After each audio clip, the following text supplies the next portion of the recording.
Hello student, welcome to my geography YouTube channel. 2024 সালের মাধ্যমিক সেশনের জন্য আমরা নতুন ভিডিও সিরিজ শুরু করেছি, যার দুটো সিরিজ অলরেডি আমরা এর আগে দিয়েছি, দুটো ভিডিও, এবং এটা হচ্ছে আমাদের সেই ভিডিও সিরিজের 3 নম্বর ভিডিও। মানে আজকে আমরা 3 নম্বর অধ্যায় নিয়ে আলোচনা করব, যে 3 নম্বর অধ্যায় থেকে কি কি প্রশ্ন গুরুত্বপূর্ণ রয়েছে মাধ্যমিকের জন্য। তো এখানে আমাদের সোশ্যাল লিঙ্ক রয়েছে, আমাদের ওয়েবসাইটে গিয়ে প্রশ্ন করতে পারো। টেলিগ্রাম চ্যানেলে আমাদের যে পিডিএফগুলো রয়েছে সেগুলো আমরা সেন্ড করছি। আমাদের যে স্টোর রয়েছে সেখান থেকে পিডিএফ ডাউনলোড করে নিতে পারো।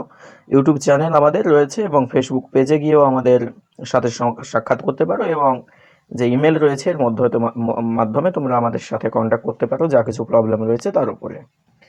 তো আজকে আমরা 3 নম্বর অধ্যায়টা নিয়ে আলোচনা করব, যে সেখান থেকে কি কি প্রশ্ন গুরুত্বপূর্ণ রয়েছে। 2023 সালের জন্য আমাদের পড়েছিল, আমরা এটা সাজেশন দিয়েছিলাম যে সমুদ্র স্রোত সৃষ্টির নিয়ন্ত্রকগুলি নিয়ে আলোচনা করো। তো এই প্রশ্নটা 2024 সালের জন্য ইম্পর্ট্যান্ট নয়। এখানে দেখো কিছু কোয়েশ্চেন দেওয়া রয়েছে, যেমন 6টা কোয়েশ্চেন। তবে আমাদের যদি মনে হয় যে আর কোনো কোয়েশ্চেন গুরুত্বপূর্ণ রয়েছে, তাহলে আমরা সেগুলো অ্যাড করে দেব পরবর্তীকালে, কিন্তু এই প্রশ্নটি যথেষ্ট 2024-এর জন্য। প্রথম প্রশ্নটা কি রয়েছে না, তো সমুদ্র স্রোত সৃষ্টির কারণগুলি আলোচনা করো বা লেখো। প্রথমে তোমাদের বলি যে ভিডিওটি শেষ পর্যন্ত দেখো, তাহলে কনসেপ্টটা একটু ক্লিয়ার হবে, যে কোয়েশ্চেনগুলো সম্পর্কে একটু ধারণাটা আসবে। এবং এই যে কোয়েশ্চেনগুলো রয়েছে এগুলো কোথায় পাবে সেগুলো আমি বলে দেব। সমুদ্র স্রোত সৃষ্টির কারণগুলি লেখো, এটা 2023-এ যেহেতু পড়ে গেছে, এটা আমাদের 2023-এর প্রথম কোয়েশ্চেনই ছিল সাজেশনের। এই যে সাজেশনটা 2023 সালের, এটা সম্পূর্ণ পেড যে কোর্স ছিল সেখানে আমরা দিয়েছিলাম। বাট 2024 সালের যে সাজেশন, সেটাকে আমরা ওপেন প্ল্যাটফর্ম ইউটিউবে ফ্রি আপলোড করতে যাচ্ছি, বিকজ যাতে করে ম্যাক্সিমাম স্টুডেন্ট উপকার পেতে পারে। দ্বিতীয় কোয়েশ্চেন হলো, তো প্রথম কোয়েশ্চেন তো আমরা কেটে দিলাম যে এটা আসার চান্স নেই। সমুদ্র স্রোতের প্রভাবগুলি আলোচনা করো, মানে সমুদ্র স্রোতের যে প্রভাব সেটা মানব জীবনের উপরে কিরূপ ফেলতে পারে, এর সুপ্রভাব কি, এর কুপ্রভাব কি, এ নিয়ে আলোচনা করতে বলা হচ্ছে।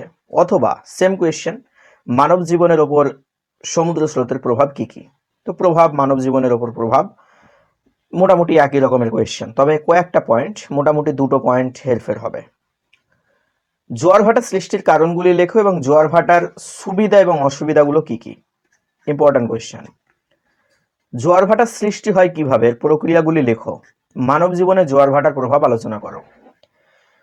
তো যেহেতু সমুদ্র স্রোত পড়ে গেছে, তো আমরা এই যে জোয়ার ভাটা যে জিনিসগুলো রয়েছে খুবই ইজি জিনিস, এগুলোকে স্ট্যান্ডার্ড নোটে আমরা মেনশন করেছি। তো এই নোটটা পাবে কোথায়? তো আমরা এখানে দেখো একটা নোটবুক রয়েছে, 2024 ভূগোলের মাধ্যমিক সাজেশন উত্তর সহ 100% কমন 5 মার্কের, মানে 5 মার্কের যে কোয়েশ্চেনগুলো থাকে সেগুলো 100% কমন পাবে। 5 মার্কের কতগুলো কোয়েশ্চেন থাকে না, তো 4টা করতে হয় 20 নম্বরের। 8টা থাকে, 8টার মধ্যে 4টা কোয়েশ্চেন করতে হয়, মানে 20 নম্বরের। এখান থেকে আমরা আমাদের টিম অ্যানালাইসিস করেছে কোয়েশ্চেনগুলো, এবং মনে করেছে যে হ্যাঁ, মোটামুটি 100% মতো কমন দেওয়া সম্ভব 5 মার্কের গুলো। বিকজ এর আগে 2023 সালের জন্য আমরা যে সাজেশনটা দিয়েছিলাম, সেখানে 8টা কোয়েশ্চেনের মধ্যে 6টা কোয়েশ্চেনই কমন পড়েছিল। এই 6টার মধ্যে যে কমন পড়েছে, এই 6টার মধ্যে 4টা করতে হয়।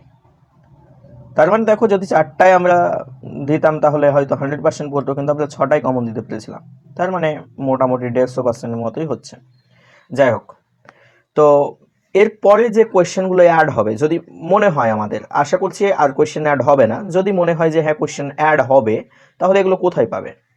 তো আমরা এই যে নোটবুকটা রয়েছে, আমরা যে প্রশ্ন এবং উত্তর সহ এই যে প্রশ্নগুলো দেখতে পাচ্ছি, এর উত্তর কিন্তু এর মধ্যে দেওয়া রয়েছে, এবং স্ট্যান্ডার্ড কোয়ালিটির উত্তর।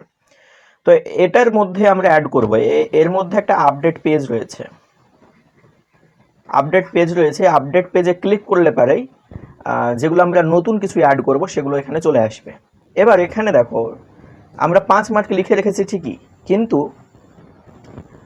2 নম্বরের, 3 নম্বরের, 1 নম্বরের যে কোয়েশ্চেনগুলো রয়েছে সেগুলোও কিন্তু আমরা অল্প অল্প করে দেওয়ার চেষ্টা করছি, যাতে করে তোমাদের প্রবলেম ফেস করতে না হয় 2-3-এর জন্য।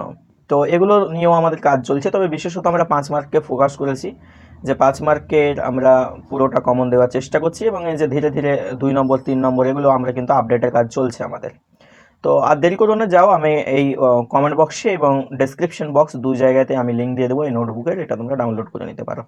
তো থ্যাংক ইউ ভেরি মাচ। এর পরের যে ভিডিও সেখানে আমরা 4 নম্বর অধ্যায়ের সাজেশন নিয়ে আলোচনা করব। Thank you very much.